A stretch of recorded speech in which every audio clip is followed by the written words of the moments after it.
నారాయణపేట జిల్లా Makthal police station పరిధిలో జరిగిన హత్య కేసును పోలీసులు ఛేదించారు.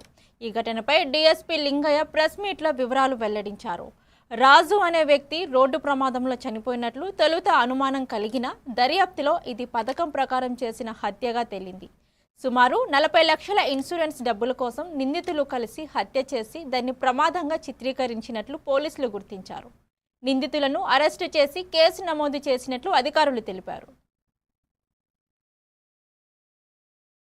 చౌరస్తాలో ఒక సోనెట్ కార్ గుద్దడం వల్ల రోడ్ క్రాస్ చేస్తుంటే సోనెట్ కార్ గుద్దడం వల్ల చనిపోయిందని చెప్పేసి మక్తల్ పోలీస్ స్టేషన్లో దరఖాస్తు చేయడం జరిగింది.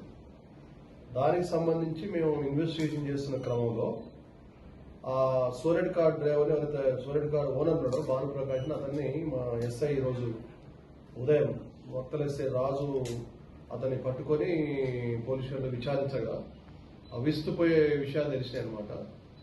ఏంటంటే అతను యాక్చువల్గా యాక్సిడెంట్ కాలేదు. అతను దాంట్లో కార్లో ఉన్న రక్తం మరకలు చూసిన తర్వాత ఏంటి అంత తర్వాత తాను తర్వాత తన ఫ్రెండ్ అయిన నాగరాజు అండ్ మరో ఫ్రెండ్ అయిన భాస్కర్ ముగ్గురం కలిసి మేము ఇతను చనిపోయిన వ్యక్తి రాజు అనమాట. 44 years ఉంటాయి. అతను మరికల్. అతని పేరు మీద ఆల్రెడీ ఒక 2,000 ఇన్సూరెన్స్ ప్రీమియం కట్టారు. 40 lakhs ఇన్సూరెన్స్ ఉండే.